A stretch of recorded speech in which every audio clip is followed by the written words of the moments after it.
আমরা ইতিমধ্যেই আসলে অনেকগুলো বিষয়ে এখানে বিভিন্ন ধরনের মত পার্থক্য সত্ত্বেও আসলে ঐক্যমত্যে পৌঁছতে পেরেছি। এটা একটা অগ্রগতি এবং আজকে এটা আমি বিশেষভাবে উল্লেখ করতে চাই যে আজকে মনে হচ্ছে একটু হাউসে ফায়ার অ্যালার্ম বেজেছে, তার আগে আমাদের ভেতরেও এক ধরনের যেহেতু ফায়ারের উদ্ভব হয়েছিল সেইখান থেকে এইটা যে অগ্রগতি, এই অগ্রগতিটা আমরা সাধন করেছি সেটাও একটা আমাদের যে অর্জন, এটাও আমাদের মনে রাখা দরকার। এবং গতদিনে আমরা নির্বাচন কমিশন বিষয়ে, বিশেষত নির্বাচন কমিশনের নিয়োগ বিষয়ে একটা ঐক্যমত্যে পৌঁছতে পেরেছি।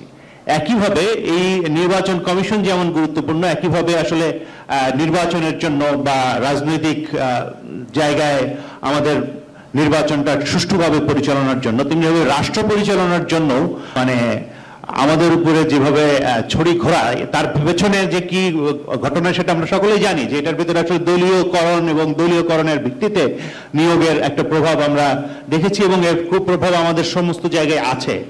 একইভাবে আমি মনে করি যে দুর্নীতি দমন কমিশন, বিশেষত এই দুইটি বিষয়ে আমি বিশেষভাবে জোর দিতে চাই যে সরকারি কর্ম কমিশন এবং দুর্নীতি দমন কমিশন এগুলোকে যাতে আসলে এমনভাবে পরিচালনা করা হয় যাতে একটা দেশ দুর্নীতিমুক্ত হওয়ার পথে এগিয়ে যেতে পারে, রাষ্ট্রটা নিরপেক্ষভাবে পরিচালিত হতে পারে। এই দুই বিষয়টাকে আমি যে সমস্ত দল এখনো বিএনপি সহ অন্যান্য যারা আছেন সকলকেই বলছি, যারা এই বিষয়গুলোতে এখনো ভিন্নমত আছেন তারা যদি এই বিষয়গুলোতে অন্তত একমত হতে পারেন তাহলে আসলে আমাদের রাষ্ট্র পরিচালনার ক্ষেত্রে গণতান্ত্রিকতার পথে আমরা অনেক দূর এগোতে পারি।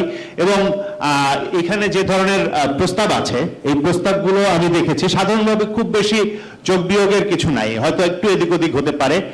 ফলে যদি এগুলো আমরা গ্রহণ করি যে আসলে এগুলো নিয়ে আমরা এগোবো, তাহলে এইখানকার প্রস্তাবগুলো আমরা মোটামুটিভাবে মোটা দাগে গ্রহণ করে এগোতে পারি বলে আমি মনে করি।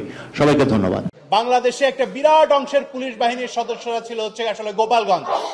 পুলিশ যখন কোনো অপরাধ করে তখন ওই পুলিশই আবার তার তদন্ত করে। এই পরিস্থিতির পরিবর্তন হওয়া দরকার আছে। বাংলাদেশে পুলিশ গত অভ্যুত্থানের সময় আমরা এটা দেখেছি যে পুলিশ কিভাবে নির্বিচারে গুলি করে মানুষকে হত্যা করেছে। ফলে পুলিশের যে লেথাল উইপন ব্যবহার করার যে নীতি সেটা পরিবর্তনের বিষয় আছে।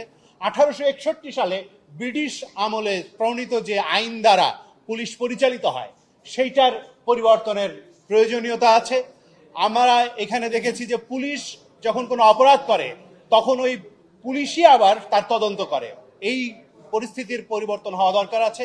আমরা দেখেছি গত বেশ কিছুদিন ধরে আপনারা দেখবেন যে বাংলাদেশে একটা বিরাট অংশের পুলিশ বাহিনীর সদস্যরা ছিল হচ্ছে আসলে গোপালগঞ্জ, এবং এটাকে জেলা কোটাকে আসলে বিভিন্নভাবে ব্যবহার করা হয়েছে। অন্যান্য গোপালগঞ্জ থেকে মানুষ নিয়ে এসে মানিকগঞ্জে, গোপালগঞ্জ থেকে নিয়ে এসে নারায়ণগঞ্জ নরসিংদীতে স্থাপন করে তাদেরকে পুলিশ বাহিনীতে ঢুকিয়ে ওটা নারায়ণগঞ্জের নরসিংদীর মানিকগঞ্জের সদস্য হিসাবে দেখিয়ে এইভাবে ভুয়া জেলা কোটায় ঢোকানো হয়েছে, ভুয়া মুক্তিযোদ্ধা কোটায় ঢোকানো হয়েছে। এই সমস্ত কিছুরও তদন্ত হওয়া দরকার এবং এই পুলিশ বাহিনীর শুদ্ধিকরণ হওয়া দরকার।